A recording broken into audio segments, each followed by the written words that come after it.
Kami mohon perhatian, hadirin para tamu undangan yang berbahagia.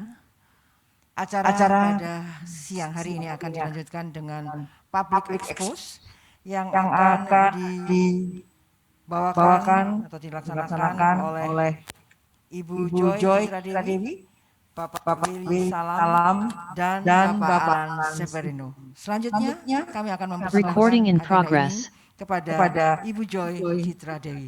Dipersilahkan. Selamat siang, selamat bergabung dalam Public Expose PT Sri Rejeki Isman Tbk yang akan dilakukan secara daring melalui Zoom dan yang telah hadir bersama kami hari ini. Perkenalkan, nama saya Joy Citra Dewi selaku Corporate Communication dari PT Sri Rejeki Isman Tbk. Saya juga ingin memperkenalkan Bapak Alan Moran Severino yang berada di sebelah kiri saya, selaku Direktur Keuangan PT Sri Rejeki Isman Tbk, dan Bapak Willy Salam yang di sebelah kanan saya selaku Corporate Secretary PT Sri Rejeki Isman Tbk. Pada kesempatan hari ini kami akan memaparkan materi Public Expose 2021 dan juga 2022. Sekilas mengenai perusahaan kami, Sritex adalah perusahaan manufaktur tekstil terintegrasi dengan 4 divisi, yaitu spinning, pemintalan, weaving, penenunan, finishing, kain jadi, dan garment, konveksi. Seperti yang kita ketahui pada tahun 2021, secara global, ekonomi dunia masih melambat akibat pandemi COVID-19 yang telah memasuki tahun kedua.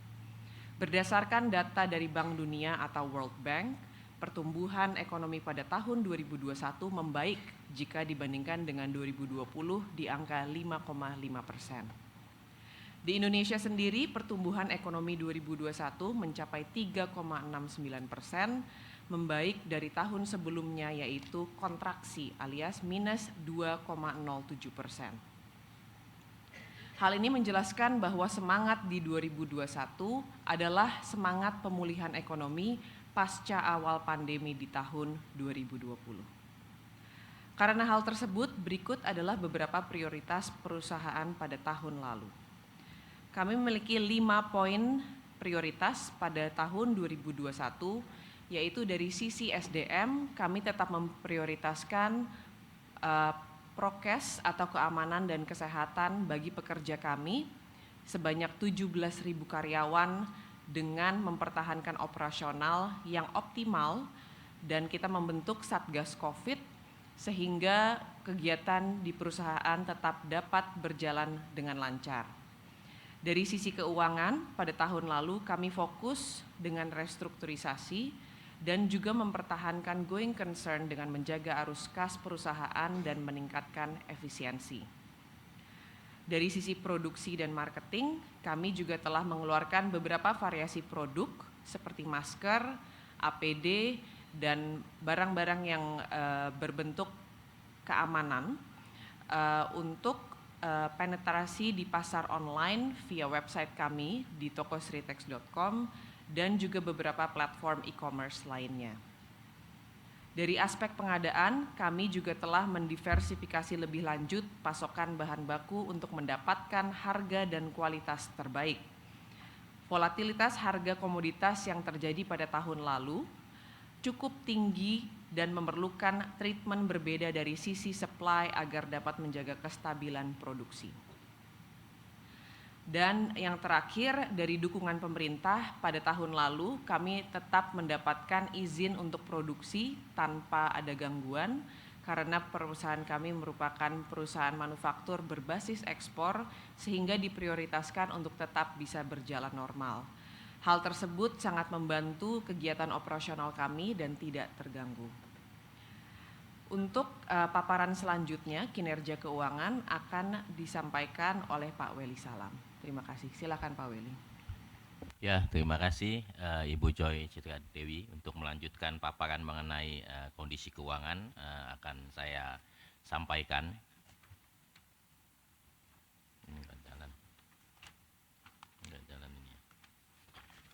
Untuk tahun 2021 memang perusahaan menghadapi situasi yang sangat menantang di tahun 2021 di mana Kalau kita lihat kondisi pandemi masih terus berlanjut di tahun 2021, kemudian juga di tahun 2021 dibarengi dengan di mana perseroan menghadapi masalah terkait adanya PKPU daripada kreditur kami di tahun 2021 tepatnya sekitar bulan Mei 2021, sehingga tentunya hal ini sangat mempengaruhi daripada kondisi dan kinerja daripada perseroan.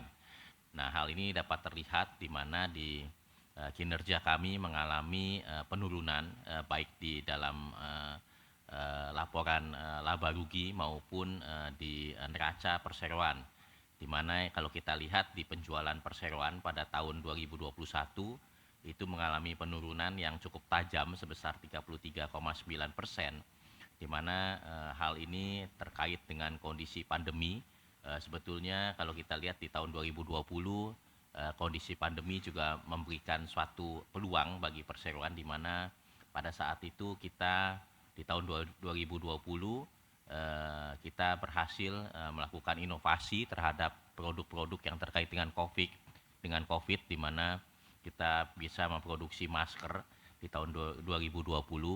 Tetapi di tahun 2021 tentunya sudah berbeda, di mana produk-produk masker yang kita produksi di tahun 2020 itu banyak sekali diikuti dan dikopi oleh perusahaan-perusahaan lain, sehingga produk masker itu membanjir juga di tahun 2021, sehingga produk-produk COVID yang sudah kita inovasi di tahun 2020 itu kontribusinya menjadi kecil di tahun 2021.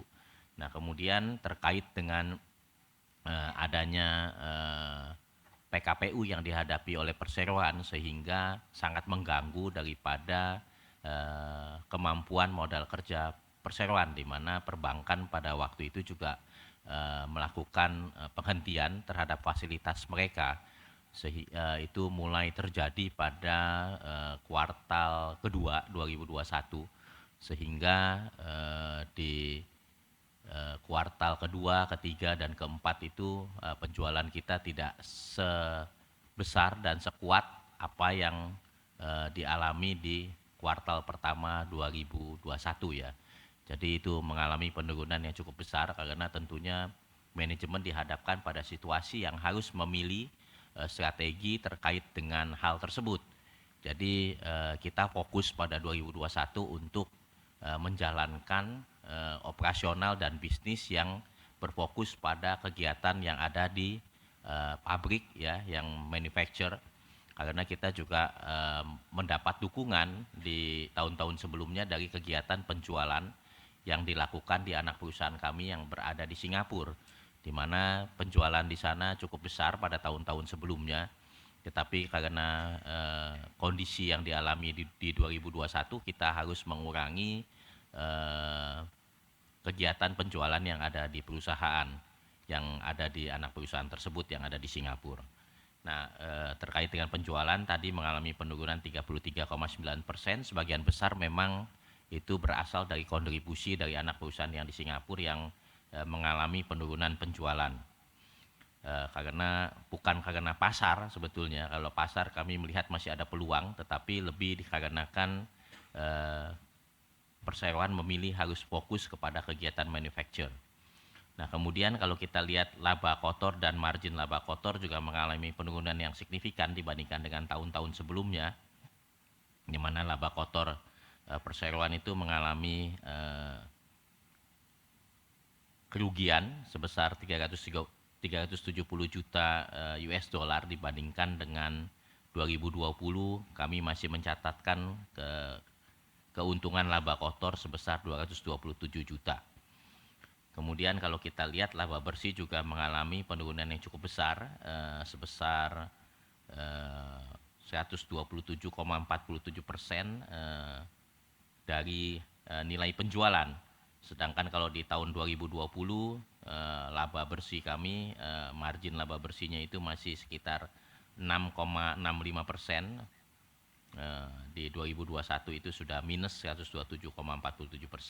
Nah, kalau kita mengelaborate lebih jauh lagi, apa yang berkontribusi secara signifikan kepada penurunan dari laba bersih dan margin laba bersih ini, ya kalau kita lihat di tahun 2021 itu perseroan melakukan review, melakukan analisa lebih lanjut terkait dengan kemampuan modal kerja perusahaan, di mana di tahun 2021 kita melakukan juga penyisihan atas nilai persediaan yang nilainya cukup signifikan. Kemudian ada lagi penyisihan daripada piutang yang terkait dengan kondisi COVID-19 ya, di mana kita sebetulnya ingin membantu dan mendukung pemerintah, di mana untuk penjualan domestik itu kita juga banyak mensupport untuk perusahaan-perusahaan UMKM, perusahaan-perusahaan kecil ya. Kita harapkan perusahaan-perusahaan UMKM ini ke depannya juga akan terus bertumbuh dan semakin besar, sehingga otomatis akan mensupport juga menjadi katalis pertumbuhan daripada perseroan. Tetapi UMKM ini ternyata menghadapi kondisi yang sulit di masa COVID kemarin. Jadi kita melakukan pencadangan terhadap piutang-piutang mereka. Tetapi kondisi ini sebetulnya membaik kalau kita lihat di perjalanan daripada laporan keuangan perseroan. Kalau kita lihat dari Maret, kemudian di Juni, September itu mengalami peningkatan terhadap cadangan piutang, tetapi di akhir tahun 2021 itu sudah semakin membaik, dan kita harapkan ke depannya juga cadangan atas piutang ini bisa lebih baik lagi, nilainya akan menurun, dan permasalahan yang ada bisa segera diselesaikan oleh perseroan. Itu yang kontribusi terbesar daripada penurunan laba bersih maupun margin laba bersih perseroan. Kemudian berikutnya kita akan lihat penjualan detail secara segmen maupun tujuan dari ekspor maupun lokal. Kalau kita lihat secara keseluruhan, ekspor ini cukup menarik di segmen benang, di mana di tahun 2020 dibandingkan 2021 segmen benang masih mengalami kenaikan ya, karena ini kan barang komoditi.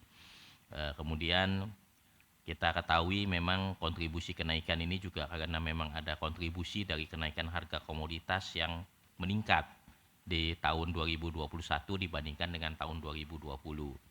Nah, kemudian untuk segmen kain jadi, pakaian jadi itu mengalami penurunan untuk ekspor. Hal ini terkait sebetulnya dengan kondisi lockdown yang masih berlanjut di negara tujuan ekspor, sehingga tentunya hal ini juga mempengaruhi daripada segmen kain jadi maupun pakaian jadi, di mana kita banyak ketahui juga untuk negara-negara besar itu selain lockdown juga di tahun 2021 terjadi masalah gangguan di dalam logistik ya, untuk pengiriman itu menghadapi permasalahan yang belum terselesaikan, dan kelihatannya ini di tahun 2022 juga masalah tersebut terhadap masalah logistik masih menjadi isu, tidak hanya di tekstil saja tetapi juga terhadap semua sektor. Nah, kalau kita lihat di kondisi lokal kalau kita lihat memang semua segmen daripada perseroan mengalami penurunan, kecuali segmen di kain mentah yang mengalami kenaikan sebesar dari 56 juta US dollar dibandingkan dengan 38 juta US dollar dibandingkan dengan tahun 2020. Nah, kondisi lokal ini sendiri kita tahu memang kita juga menerapkan di Indonesia ada lockdown di sekitar 2 bulan yang menyebabkan juga gangguan di dalam penjualan kami, sehingga penjualan lokal mengalami penurunan. Kemudian kalau kita lihat di posisi harga pokok penjualan perseroan dibanding 2020 itu 1.056 juta, kemudian di 2021 meningkat menjadi 1,2 juta.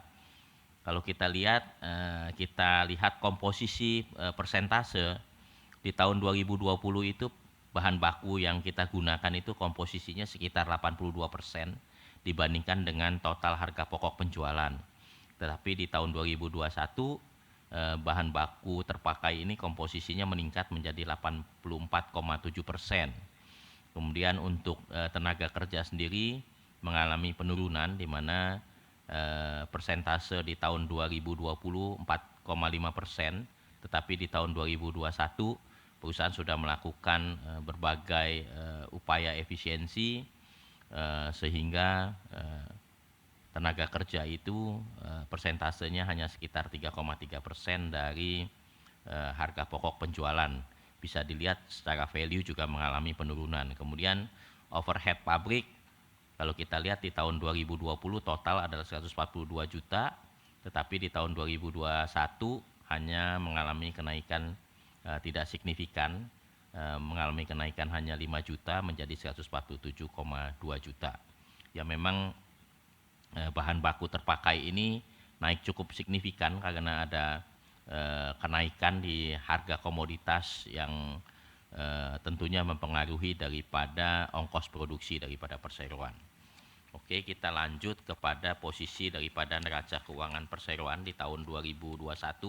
Kalau kita lihat secara keseluruhan juga kondisi total aset itu mengalami penurunan 33,3%,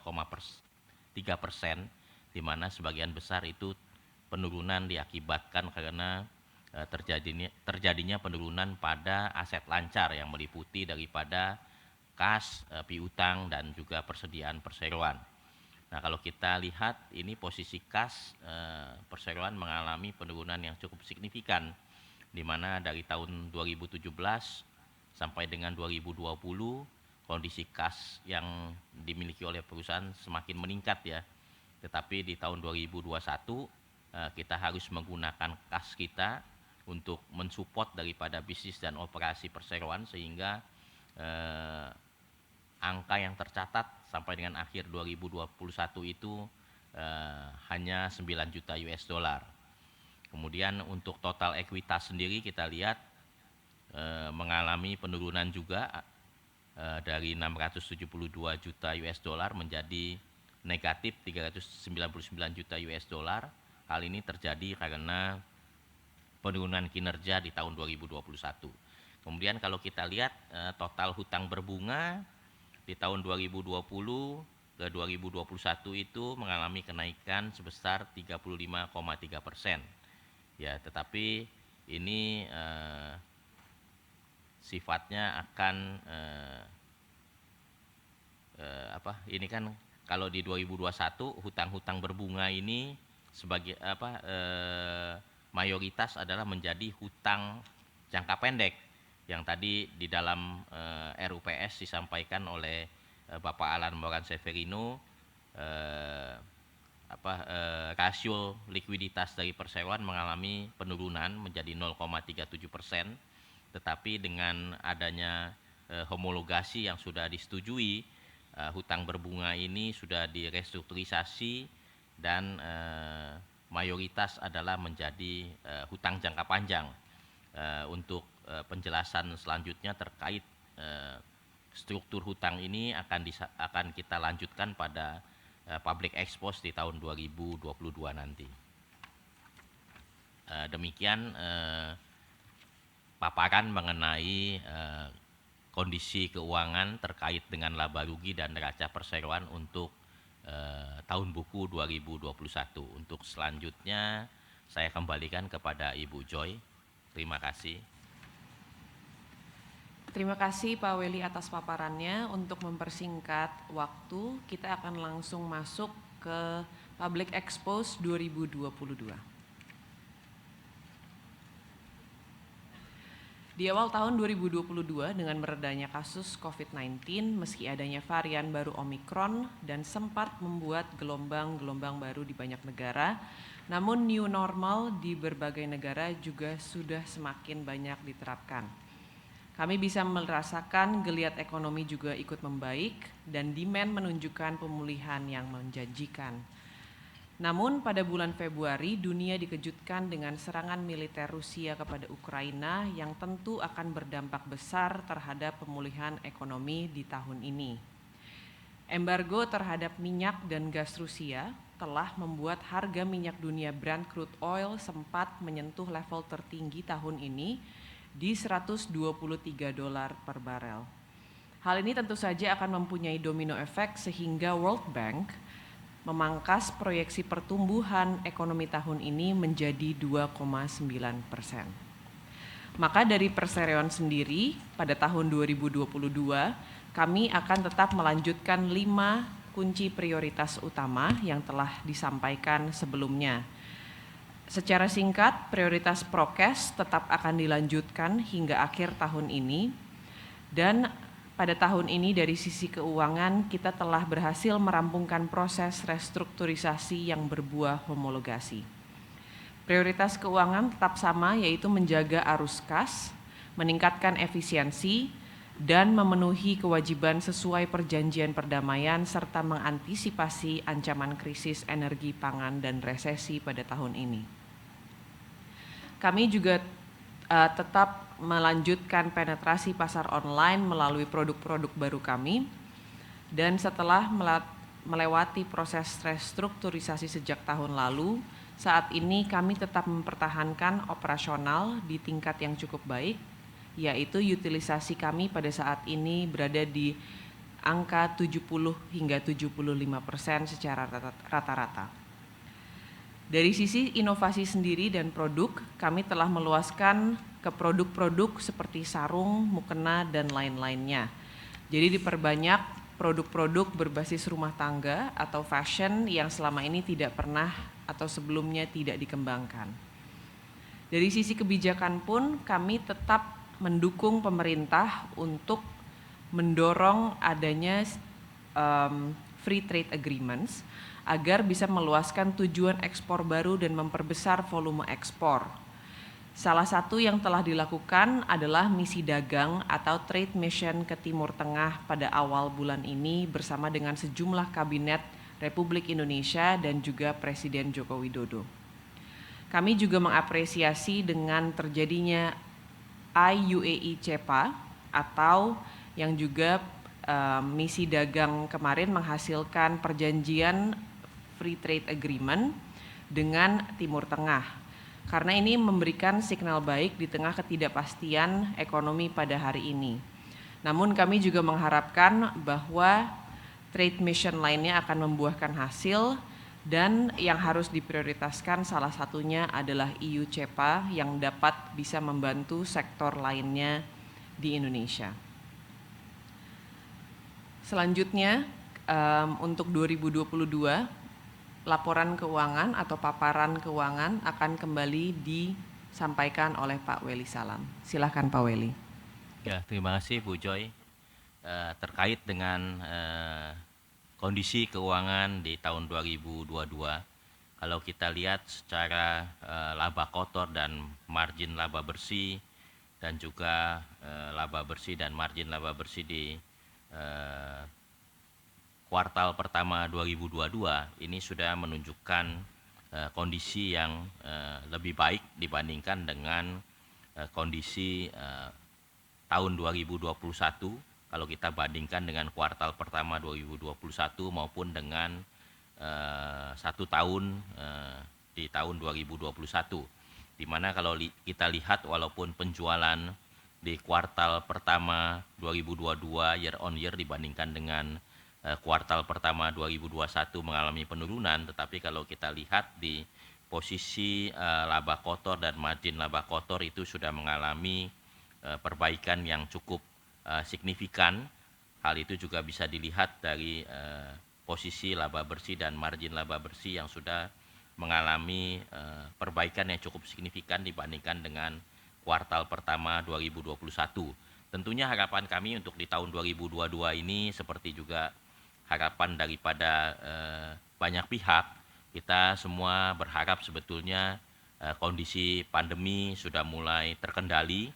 Harapan semua orang di tahun 2022 adalah diharapkan pandemi sudah bisa di manage oleh WHO, dan semua menantikan kabar untuk WHO menyatakan pandemi menjadi endemi. Dan tentunya dengan hal tersebut sangat menjadi hal yang sangat positif untuk bagi banyak pihak untuk mendukung daripada bisnis maupun pertumbuhan daripada kinerja perseroan. Tetapi kita lihat tadi yang sudah dipaparkan oleh Ibu Joy mengenai adanya hal-hal yang terjadi di tahun 2022 seperti adanya perang di Rusia dengan Ukraina, kemudian juga adanya kenaikan harga-harga komoditas yang cukup tinggi, kemudian berlanjut dengan situasi logistik yang masih belum terselesaikan. Hal-hal ini menjadi kombinasi yang cukup menantang di tahun 2022 yang sebelumnya belum ada di dalam proyeksi daripada perseroan di tahun 2021 pada waktu kami menyusun daripada proyeksi keuangan kami di tahun 2022, tetapi kami tetap optimis di tengah tantangan-tantangan ekonomi yang ada di tahun 2022. Tentunya juga akan ada peluang-peluang yang bisa kami manfaatkan untuk menjaga daripada tingkat operasional maupun bisnis perseroan. Jadi sebetulnya dengan adanya inflasi, kenaikan harga-harga komoditi, itu juga akan membantu daripada perseroan untuk meningkatkan harga jual. Yang menjadi tantangan adalah bagaimana efisiensi yang dilakukan dalam hal menjaga kualitas produksi dan juga dengan tingkat utilisasi produksi yang tepat tentunya akan membantu peningkatan kinerja perseroan di tahun 2022. Nah, kemudian kalau kita lihat lagi katalis positif apa yang bisa membantu untuk perseroan meningkatkan kinerja dan penjualan, ya tentunya dengan berlanjutnya safeguard yang akan dilakukan oleh pemerintah Indonesia terhadap produk-produk import. Kalau kita lihat memang concern daripada perang dagang Amerika dan Cina kan sebetulnya adalah Amerika ingin fokus mengenai ketahanan daripada produksi dalam negeri. Nah, ini juga kelihatannya Indonesia concern terhadap hal tersebut, terutama terhadap beberapa produk, di mana kalau kita lihat produk tekstil dan garment juga menjadi perhatian daripada pemerintah. Ya, kita harapkan safeguard dari pemerintah ini akan menjadi katalis positif daripada kinerja perseroan di tahun 2022. Di mana nanti kita harapkan retail-retail seperti merek-merek internasional itu mereka akan lebih memprioritaskan untuk memproduksi produk-produk mereka yang dijual di Indonesia. Produknya itu mereka produksi dari pabrikan-pabrikan yang ada di Indonesia, karena ini sangat menguntungkan sebetulnya, di mana secara delivery time tentunya akan lebih pendek bagi retail tersebut untuk menyuplai toko-toko mereka yang ada di Indonesia. Dan juga tentunya kita harapkan tidak hanya di Indonesia, mungkin mereka juga bisa berpikir mengenai kawasan Asia Tenggara, ya, di mana dengan memproduksi di Indonesia tentunya akan lebih mempercepat untuk menyuplai toko-toko mereka yang berada di Indonesia maupun di kawasan Asia Tenggara.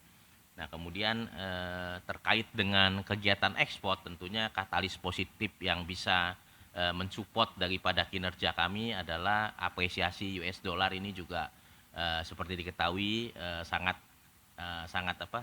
sangat positif ya bagi eksportir, ya, di mana Indonesia kalau kita lihat kan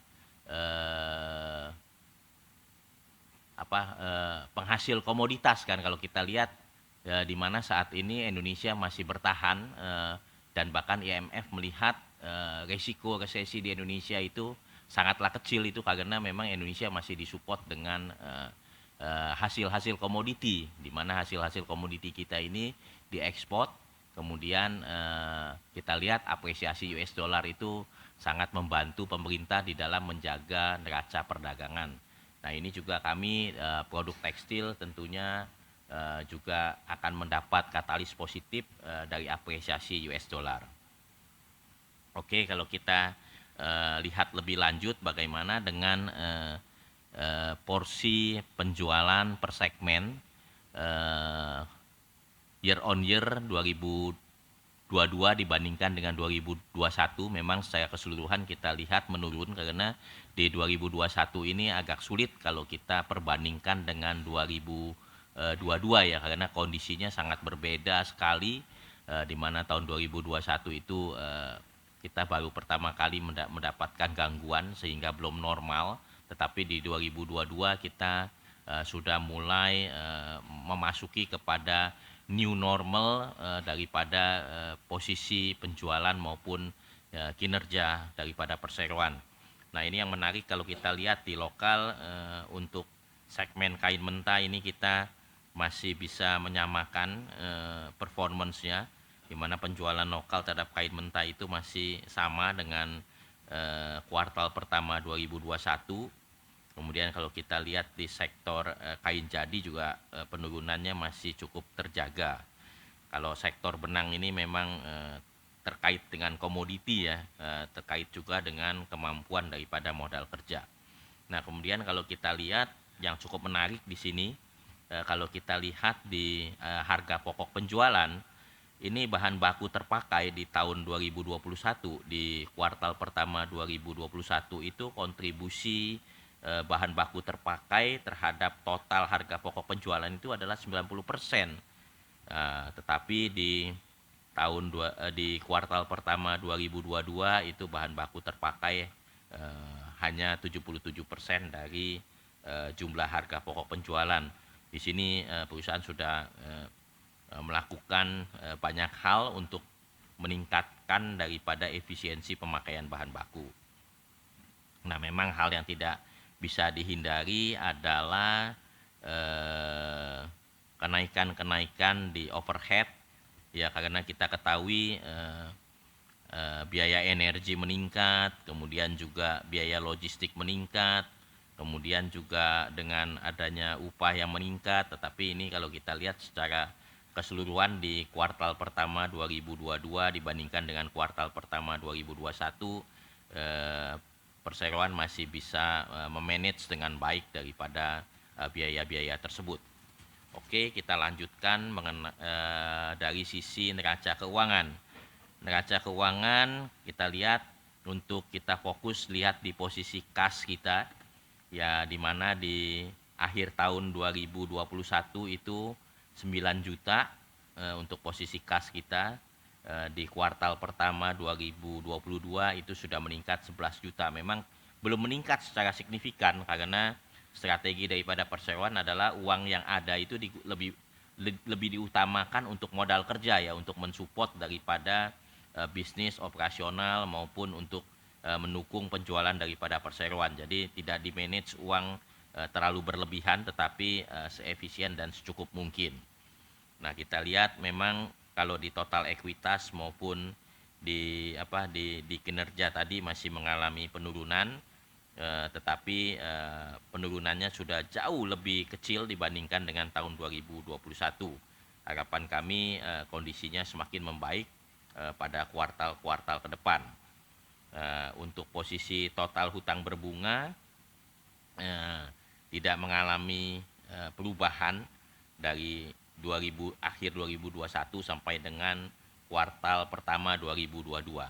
Nah, kemudian yang saya sampaikan tadi di Public Expose 2021 mengenai kondisi hutang berbunga pasca restrukturisasi akan sangat meningkatkan daripada likuiditas perseroan, di mana kalau kita lihat ini yang di bawah, setelah restrukturisasi homologasi yang disetujui oleh kreditur kami, ini akan terlihat bahwa struktur hutang perseroan itu menjadi jangka panjang, rata-rata mayoritas menjadi hutang jangka panjang, di mana hutang yang akan jatuh tempo di 5 tahun itu adalah 417 juta US dollar.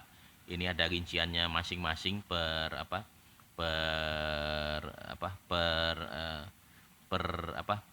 bank ya, per kategori daripada hutang, di mana hutang bank jangka pendek, liabilitas sewa, hutang bank jangka panjang, surat utang jangka menengah maupun obligasi strukturnya akan menjadi seperti apa yang dipresentasikan di sini, di mana yang 5 tahun adalah 417 juta, kemudian yang jatuh tempo di tahun ke-9 sebesar 512 juta, dan yang jatuh tempo di tahun ke-12 adalah 490 juta. Ya tentunya hal ini akan meningkatkan daripada rasio likuiditas perseroan sehingga perseroan lebih fokus pada jangka pendek untuk meningkatkan kinerja. Demikian yang dapat kami presentasikan untuk kinerja keuangan di kuartal pertama 2022. Selanjutnya saya kembalikan ke Ibu Joy, mungkin kita nanti bisa lanjut dengan sesi tanya jawab. Terima kasih. Baik, terima kasih Pak Welly. Saat ini kita akan langsung memasuki sesi tanya jawab. Untuk yang bergabung secara daring via Zoom bisa menyampaikan pertanyaannya melalui kolom chat, dan untuk yang hadir bisa angkat tangan dan akan diberikan mikrofon.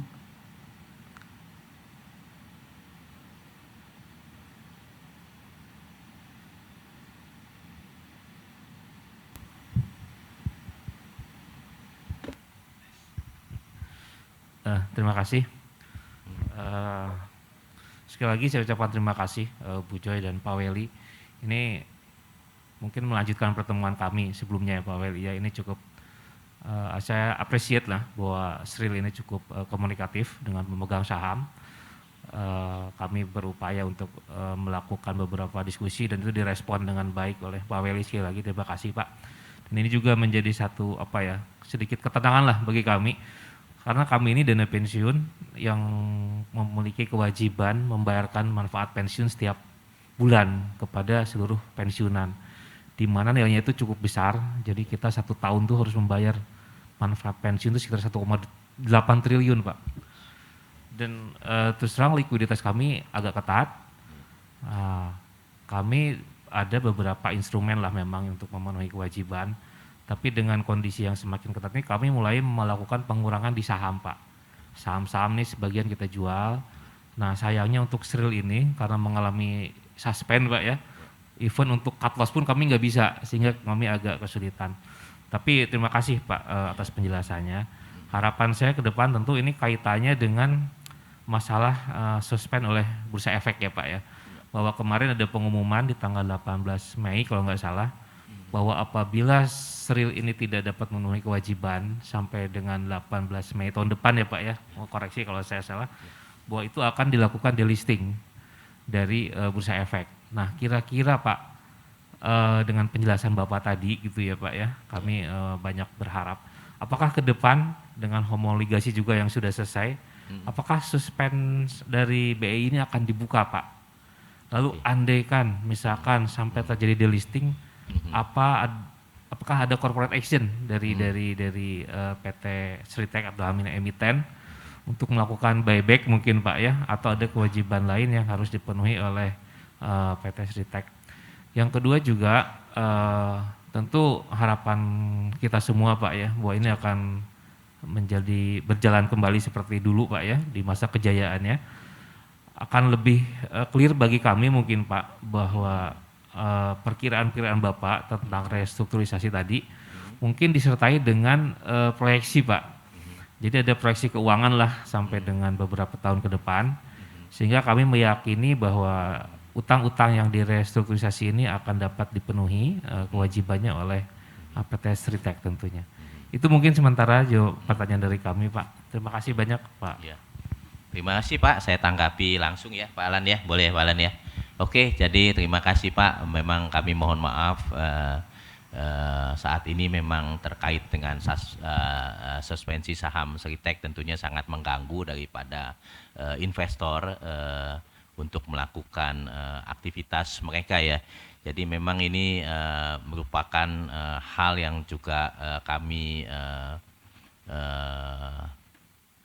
menjadi perhatian utama kami Pak. Jadi kami sebetulnya sudah beberapa kali juga berkomunikasi dengan teman-teman di otoritas, khususnya dengan Bursa Efek Indonesia, terkait hal tersebut, bagaimana suspensi daripada saham Sril bisa diperdagangkan lagi. Jadi memang dari komunikasi terakhir kami dengan pihak bursa tentunya adalah terkait dengan hal administrasi, Pak, di mana sampai dengan saat ini ya kami sudah menyelesaikan semua administrasi yang diperlukan oleh Bursa Efek Indonesia. Kalau tahun lalu kan kami tertunda dengan Public Expose 2021, makanya di kesempatan ini terkait hal tersebut yang menjadi juga kendala bagi bursa untuk nanti mencabut suspensi sudah kami lakukan, Pak, pada hari ini. Dan kemudian poin yang utama adalah tentunya terkait dengan efektifnya homologasi, Pak, di mana sebetulnya harapan kami terkait dengan hal tersebut semakin cepat kami mendapatkan salinan keputusan terkait kasasi yang dilakukan oleh kreditur, maka hal itu akan sangat membantu, Pak, daripada perseroan maupun tentunya dari teman-teman di bursa untuk segera mencabut suspensi daripada perdagangan saham Sril. Ya, tetapi sampai dengan saat ini kami harus tetap bersabar, Pak, menunggu keputusan dari Mahkamah Agung tentunya terhadap salinan keputusan tersebut, karena ini kan yang menjadi dasar bagi kami untuk melakukan keterbukaan informasi dan juga menyampaikan hal-hal yang terkait dengan administratif kepada Bursa Efek Indonesia maupun kepada OJK, Pak, dan juga tentunya kepada teman-teman kreditur dan para stakeholder lainnya. Ya, harapan kami sih memang kalau kita lihat sampai dengan 18 Mei tahun depan itu ya jangka waktunya masih sekitar lebih dari sekitar sekarang kan 7, 5, 10 bulan ya, Pak, ya. Harapan kami sih ya tentunya salinan keputusan tersebut tidak sampai dengan bulan Mei 2023, Pak. Ya, harapan kami ya makin cepat kami dapatkan makin baik. Ya, kita tadinya berharap sebetulnya salinan keputusan tersebut kalau kita lihat kan memang di bulan Mei di websitenya MA sudah ada pemberitahuan, Pak. Jadi kita tadinya berharap di bulan Juni 2022 itu kita memperoleh salinan putusan. Tapi setelah berkomunikasi dengan tim legal kami, ya kita harapkan di bulan ini, Pak. Ya, kalau nanti kita akan monitor lagi perkembangan lebih lanjut terkait dengan salinan putusan tersebut. Itu yang terkait dengan suspensi, Pak. Harapan kita sih tidak berlanjut sampai dengan delisting, karena sampai saat ini tentunya manajemen tidak pernah berpikir sampai dengan delisting, Pak. Ya, jadi kalau menjawab apakah akan ada corporate action dan lain-lain kalau sekiranya ada delisting, ya itu belum kami pikirkan, Pak, karena kami memikirkan delistingnya aja itu tidak ada di dalam pemikiran daripada manajemen, Pak, begitu, Pak. Ya.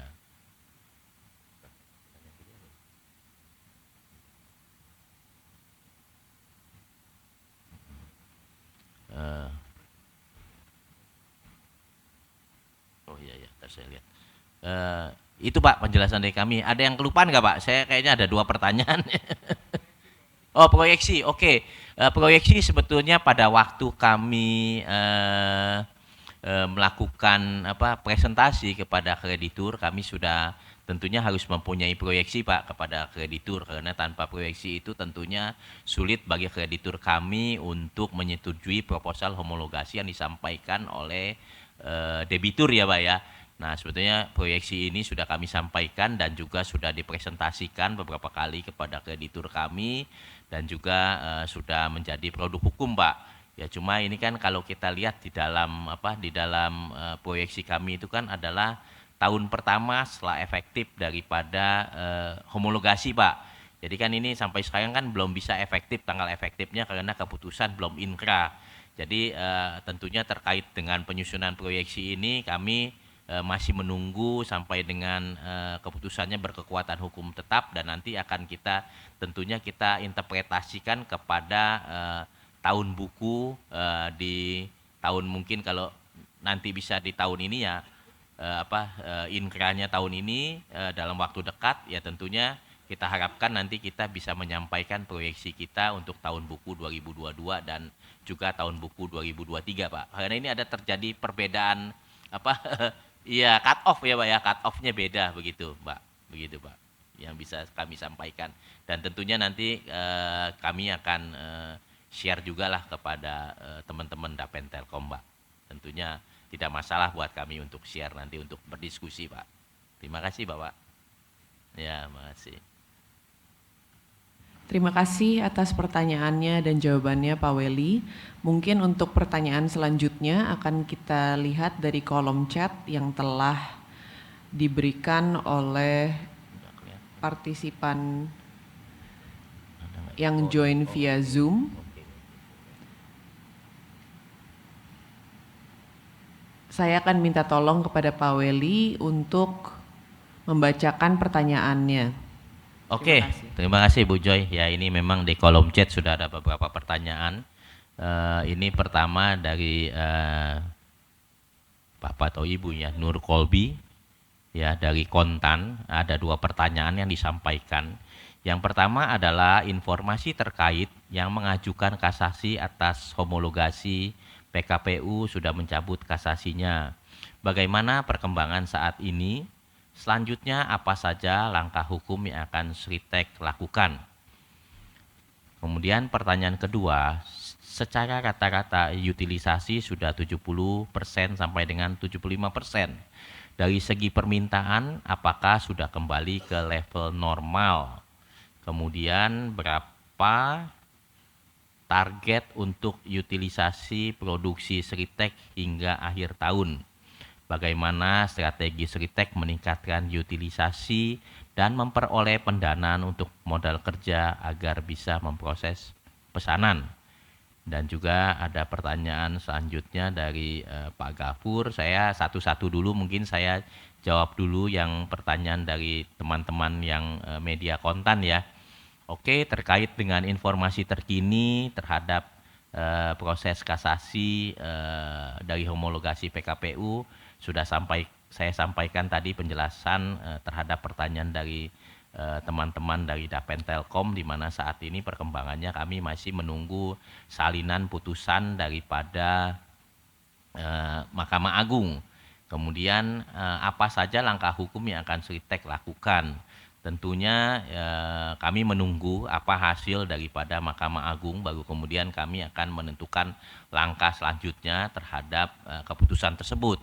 Jika keputusannya sudah ditolak daripada kasasi, tentunya tidak ada langkah hukum lanjutan yang akan perseroan lakukan. Nah, terkait upaya-upaya kami untuk memonitor daripada salinan putusan ini, tentunya kami juga sudah melakukan hal-hal dan langkah-langkah proaktif untuk memonitor daripada salinan putusan ini, di mana tim kami sudah melakukan koordinasi dan juga komunikasi dengan Pengadilan Niaga Semarang untuk memantau daripada salinan keputusan tersebut, apakah sudah diterima ataukah sudah ada pengembalian berkas-berkas daripada kreditur yang mencabut kasasi ya. Nah, jadi itu perseroan juga sangat aktif dan proaktif untuk mendapatkan hasil daripada keputusan MA. Nah, kemudian saya lanjut kepada pertanyaan nomor 2 ya, terkait utilisasi yang sudah 70 sampai dengan 75%, dari segi permintaan apakah sudah kembali ke level normal. Nah, ini kalau kita bicara mengenai permintaan yang kembali ke level normal, untuk kami ini belum mencapai level normal ya, karena kalau tentunya kita bicara level normal adalah kondisi sebelum pre-COVID, di mana teman-teman bisa lihat performance kami yang cukup baik di 5 tahun terakhir sebelum tahun 2021. Nah, itulah yang menurut kami adalah level normal yang akan kami coba capai lagi di beberapa tahun ke depan. Nah, kemudian berapa target utilisasi produksi Sritek hingga akhir tahun 2022. Nah, ini tentunya terkait dengan proyeksi yang menjadi juga concern dari investor dan teman-teman yang lain. Ya untuk tahun 2022 dengan begitu banyaknya tantangan yang ada yang di luar daripada perkiraan kami sebelumnya, tentunya kami juga tidak menargetkan hal-hal yang terlalu muluk untuk tahun 2022 ini. Target kami ya tentunya minimal kami mempertahankan utilisasi sampai dengan 75%, dengan harapan utilisasi ini bisa kami tingkatkan sampai dengan level mungkin 80 sampai dengan 85%. Tetapi hal ini tentunya tergantung kepada banyak faktor, yang lebih banyak bergantung juga kepada faktor eksternal yang ada. Kemudian pertanyaan selanjutnya, bagaimana strategi Sritek meningkatkan utilisasi dan memperoleh pendanaan untuk modal kerja agar bisa memproses pesanan? Ya tentunya untuk saat ini seperti terlihat pada posisi kas kami yang sangat terbatas, ya kami tetap beroperasi, tetap bisa melanjutkan bisnis kami, ya kan, walaupun kalau dilihat secara teori mungkin hal itu hal yang sulit untuk dipahami, ya, karena kan kalau melihat posisi kasnya kecil tetapi perseroan sampai dengan saat ini masih terus bisa beroperasi dan melanjutkan bisnisnya. Ini adalah berkat pengelolaan yang cukup baik juga dari daripada manajemen yang mengelola keuangan dengan secukupnya, dengan baik untuk memenuhi daripada bisnis dan operasi. Kemudian tentunya untuk meningkatkan utilisasi itu tidak terlepas daripada kebutuhan modal kerja, kebutuhan pendanaan, ya, di mana ya kita harapkan ke depannya untuk meningkatkan utilisasi tentunya kita kembali didukung daripada kreditur-kreditur. Ya tentunya hal ini juga berkaitan dengan efektifnya pelaksanaan homologasi yang sudah dicapai, yang masih menunggu salinan keputusan. Ya harapan kita kan dengan homologasinya sudah efektif, maka terjadi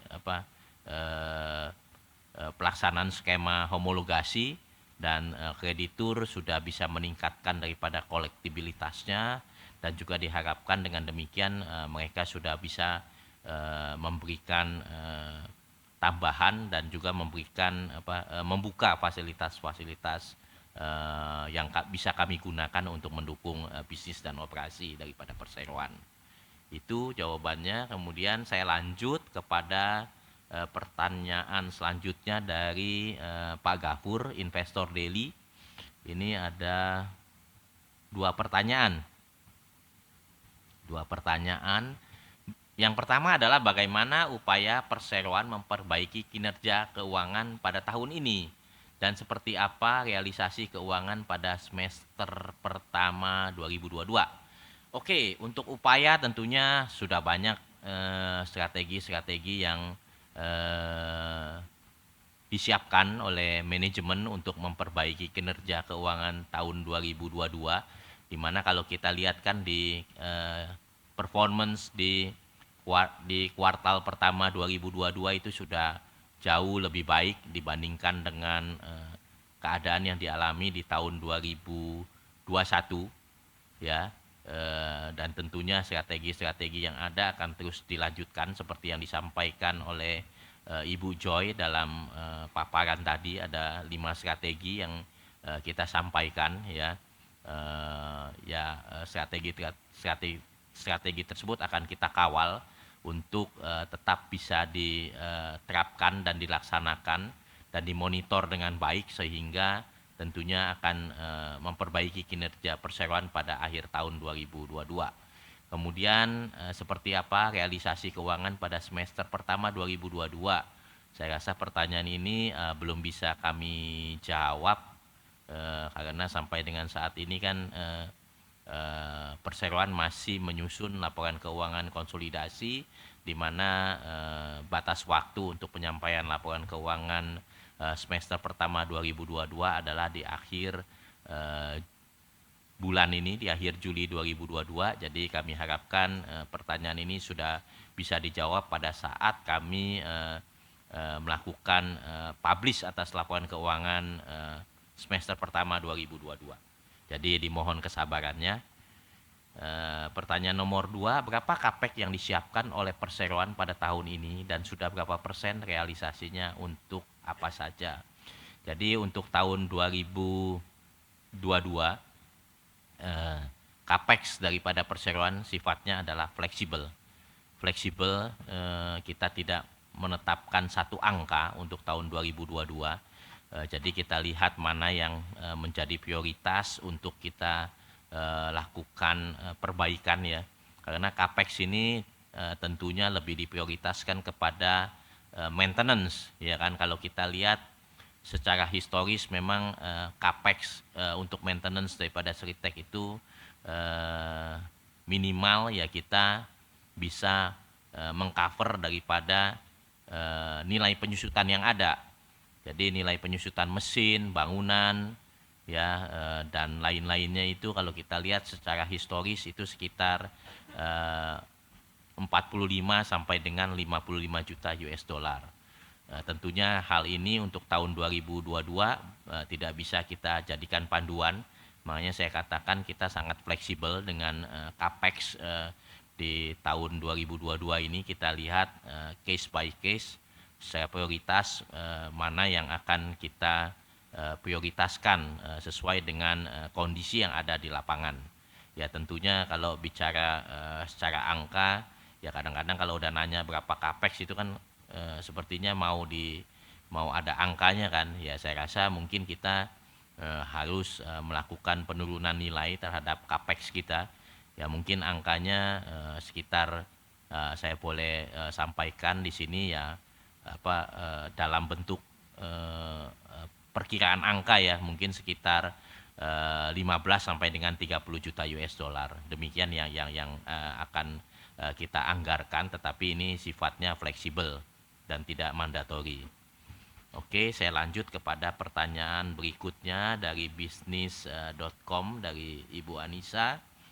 Ada 2 pertanyaan juga. Yang pertama adalah bagaimana strategi pendanaan perseroan untuk membayar utang yang telah ada dalam skema restrukturisasi perseroan.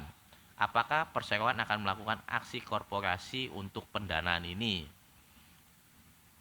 Kemudian pertanyaan kedua adalah bagaimana kira-kira proyeksi kinerja tahun ini, apakah perseroan akan mampu menghasilkan laba bersih tahun ini? Oke, saya jawab untuk yang nomor 1, strategi pendanaannya ya tentunya pendanaan tetap kita akan melakukan pencadangan persiapan untuk efektif daripada skema homologasi ya. Jadi kita siapkan dari internal kas kita untuk membayar kewajiban-kewajiban sesuai dengan skema restrukturisasi. Kemudian apakah perseroan akan melakukan aksi korporasi untuk pendanaan ini? Untuk aksi korporasi dalam waktu dekat ini belum ada. Semua yang terkait dengan aksi korporasi itu juga sebetulnya sebagian besar juga sudah diatur di dalam skema homologasi yang sudah disetujui dengan kreditur. Jadi itu ada batas waktunya dan lain-lain itu sudah ada aturannya di sana. Tentunya kita akan menyesuaikan dengan apa yang ada di dalam skema homologasi tersebut. Kemudian bagaimana kira-kira proyeksi kinerja tahun ini? Apakah perseroan akan mampu menghasilkan laba bersih tahun ini? Ya tentunya kalau kita dipertanyakan kira-kira proyeksi ya kita harus melihat kinerja kuartal demi kuartal ya, karena ini saat ini dinamika di pasar sangat cepat ya kan, jadi banyak perubahan-perubahan yang terjadi. Ya harapan kami tentunya kinerja 2022 akan lebih positif dibandingkan dengan 2021, di mana hal tersebut sudah terlihat di kuartal pertama 2022 dan tentunya harapan kami juga di semester pertama 2022 ini juga hasilnya jauh lebih baik dibandingkan dengan kinerja di 2021. Ya demikian yang dapat saya jelaskan Mungkin ada tambahan dari Bu Joy atau Pak Alan, silakan kalau ada tambahan. Tidak ada ya, oke. Pertanyaan-pertanyaan di kolom chat sudah terjawab semua. Silakan kalau masih ada yang mau bertanya. Mungkin kalau tidak ada pertanyaan kita akan akhiri ya public expose-nya, begitu ya Bu Joy? Ya, baik. Terima kasih Pak Weli dan terima kasih atas pertanyaan-pertanyaannya. Kami akan menutup public expose pada kesempatan kali ini. Kami ingin mengucapkan banyak terima kasih atas partisipasi para hadirin sekalian yang telah bergabung di acara public expose secara online maupun offline. Semoga informasi yang kami sampaikan pada hari ini dapat bermanfaat bagi publik, investor, dan stakeholders lainnya. Atas waktunya kami ucapkan terima kasih dan selamat siang. Terima kasih semuanya. Terima kasih kami ucapkan kepada Ibu Joy Citra Dewi dan juga Bapak Willy Salam selaku Corporate Communication Secretary yang telah memandu jalannya public expose pada siang hari ini dan juga telah menjawab pertanyaan-pertanyaan yang sempat disampaikan oleh para tamu undangan yang hadir. Semoga RUPS tahunan PT Sri Rezeki Isman TBK yang telah dilanjutkan dengan public expose siang hari ini akan memberikan lebih jauh pengetahuan tentang bagaimana dan apa yang terjadi situasi dan kondisi saat ini, dan semoga kita semua berdoa ke depan keadaan akan segera kembali membaik lebih baik lagi. Sekali lagi terima kasih atas kehadirannya. Selamat siang. Wassalamualaikum warahmatullahi wabarakatuh.